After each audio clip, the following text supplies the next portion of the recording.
भगवत गीता के नाम कुछ पल हर सुबह शाम चैनल में यह नाम आवाज एक बार फिर आप सबों का स्वागत और अभिनंदन करती है। साथियों, आज आप सबों के बीच प्रस्तुत है भगवत गीता पंचम अध्याय का 10वां श्लोक।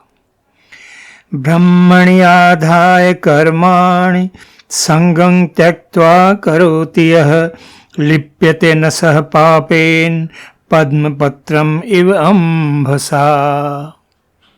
इस श्लोक का सरल शाब्दिक अर्थ इस प्रकार है, जो मनुष्य सब कर्मों को परमात्मा में अर्पण करके और आसक्ति को त्याग कर कर्म करता है, वह मनुष्य जल से कमल के पत्ते की भांति पाप से लिप्त नहीं होता। साथियों, भगवत गीता के इस श्लोक में योगेश्वर श्री कृष्ण अपने प्रिय शिष्य अर्जुन को कर्मों से जुड़े पाप से मुक्ति पाने का सरल उपाय बता रहे हैं। यहाँ हमें यह ध्यान रखना चाहिए कि युद्ध भूमि में अपने सगे संबंधियों को शत्रु पक्ष की ओर से युद्ध के लिए तैयार खड़े देखकर अर्जुन के मन में पाप बोध उत्पन्न हो जाता है और वह कृष्ण से कहता है, निहत धार्त राष्ट्रान का प्रीति स्यात् जनार्दन पापमेव आश्रयेत अस्मान हत्वा एतान आततायिनः। अर्थात हे जनार्दन, धृतराष्ट्र के पुत्रों को मारकर हमें क्या प्रसन्नता होगी, इन आतताइयों को मारकर तो हमें पाप ही लगेगा। इसके साथ साथ युद्ध भूमि में युद्ध के लिए तैयार खड़े दोनों सेनाओं में अपने दादाओं, परदादाओं, गुरुओं, ताऊओं, चाचाओं, मामाओं, भाइयों, पुत्रों, पौत्रों, मित्रों तथा अनेक सुहृद जनों को देखकर उच्च संस्कारवान अर्जुन करुणा से विह्वल हो जाता है।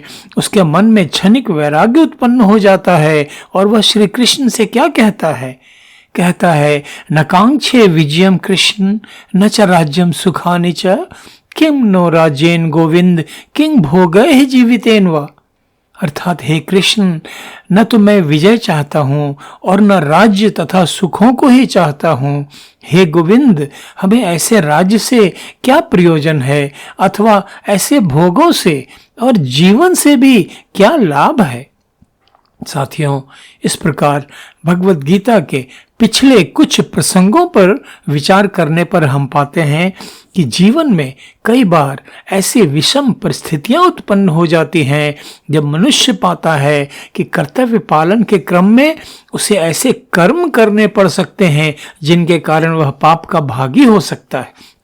यह दुविधा तथा किंकर्तव्य विमूढ़ता की स्थिति होती है, जिसमें मनुष्य अपने कर्तव्य का पालन उचित रूप से नहीं कर पाता। यह सिर्फ अर्जुन का ही नहीं, हम साधारण जगजीवों के जीवन का भी एक कटु सत्य है। ऐसी ही विषम स्थिति में उलझे अर्जुन को योगेश्वर श्री कृष्ण मार्गदर्शन प्रदान करते हुए समझा रहे हैं कि कठोर से कठोर कर्तव्य कर्म का पालन भी किस प्रकार किया जाए ताकि मनुष्य अपने नियत कर्तव्य का पालन भी करे और पाप बोध से ग्रसित भी न हो। निश्चय ही भगवत गीता का यह श्लोक हम साधारण जगजीवों को भी जीवन जीने का एक अति महत्वपूर्ण सूत्र उपाय बतला रहा है, जिसे अपनाकर हम बिना किसी दुविधा का शिकार हुए अपने नियत कर्तव्यों का पालन शांत, स्थिरचित्त, अनासक्त भाव से कर सकते हैं।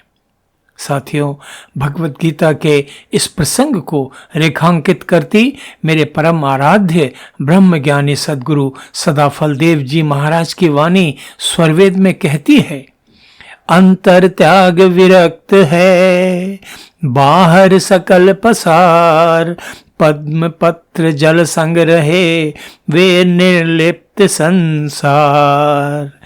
त्याग सकल जग यों करें सब प्रभु का मम नाहि मैं भी प्रभु का जनन में सो प्रभु बस मम माहि। बाहर भीतर त्याग है सो विरक्त विरक्त मम संत, गृहस्थ त्याग अंतर करें, बाहर संग्रह पंत। कितनी सरल भाषा में सदगुरु सदाफल देव जी महाराज ने सांख्य योगी तथा कर्म योगी में अंतर समझाया है। उन्होंने कहा, बाहर भीतर त्याग है, सो विरक्त मम संत। यह है सांख्य योगी की स्थिति, बाहर और भीतर दोनों त्याग। और गृहस्थ कर्मयोगी त्याग अंतर करें, बाहर संग्रह पंत। अंतर से त्याग है और बाहर संग्रह है, यह है कर्मयोगी। साथियों, सांसारिक जीवन का एक उदाहरण कर्म तथा कर्म से जुड़े पाप से मुक्त होने संबंधी भगवत गीता के इस प्रसंग को बिल्कुल स्पष्ट कर देता है। विचार करें, कोई मनुष्य किसी कारणवश किसी दूसरे मनुष्य की हत्या कर देता है। समाज के विधान के अनुसार वह दंड का भागी होता है, उसे सजा दी जाती है। इस स्थिति में भी दो विधान हैं। इरादतन की गई मानव हत्या एक गंभीर अपराध है, उसका दंड अधिक कठोर है। और वहीं दूसरी ओर अनजाने में गैर इरादतन हुई हत्या अथवा आत्मरक्षा में हुई मानव हत्या के लिए विधान तथा दंड के प्रावधान अलग हैं। इस प्रकार व्यक्ति दंड का भागी होता है। अब विचार करें, देश का सैनिक किसी शत्रु देश के आक्रमण अथवा किसी आतंकवादी द्वारा आक्रमण की स्थिति में देश अथवा निर्दोष नागरिकों की रक्षा के उद्देश्य से शत्रु पक्ष के सैनिकों अथवा आतंकवादियों को मार गिराता है।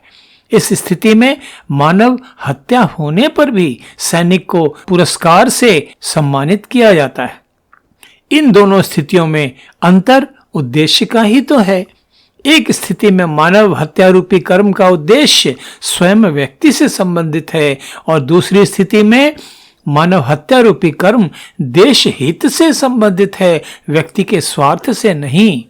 ठीक इसी प्रकार संसार में जब कोई मनुष्य परमात्मा के प्रति उत्कट श्रद्धा से परिपूर्ण होकर परमात्मा को ही अर्पित करने के उद्देश्य से अपने सभी कर्म अनासक्त, निष्काम, सात्विक, शुद्ध भाव से करता है, तो वह किसी पाप का भागी नहीं होता। यही बात योगेश्वर श्री कृष्ण उदाहरण देते हुए कहते हैं। ठीक उसी प्रकार जैसे कमल तो जल में ही खिलता है, किंतु जल में रहते हुए भी कमल को जल स्पर्श नहीं कर सकता।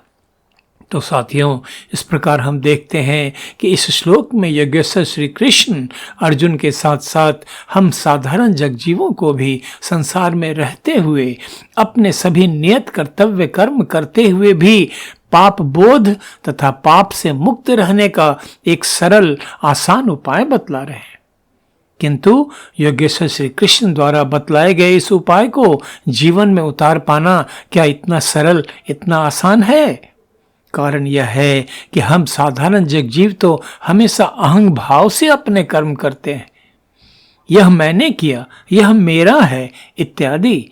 माया का प्रभाव इतना प्रबल होता है कि इस मानवीय अहंग भाव से मुक्त होकर अपने द्वारा हो रहे सभी कर्म परमात्मा के हेतु, परमात्मा के निमित्त, परमात्मा के लिए ही करने वाला मनुष्य वही हो पाता है जिसने योग साधना द्वारा अपने आप को इस प्रकार साध लिया है कि संसार के प्रति उसकी आसक्ति, उसका आकर्षण समाप्त हो जाता है। उसकी आत्म चेतना सदा परमात्मा से योग की स्थिति में रहती है।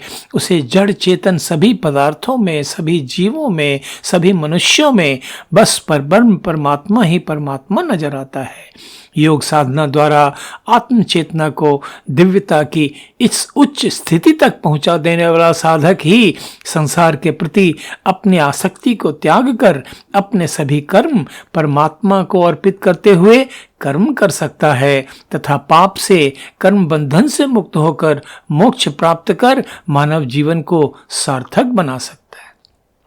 आज बस इतना ही। भगवद गीता पंचम अध्याय के अगले श्लोक के अर्थ तथा व्याख्या के साथ फिर आप सबों के बीच उपस्थित होऊंगा। तब तक आप सबों के लिए अशेष मंगल कामनाएं। धन्यवाद। नमस्कार।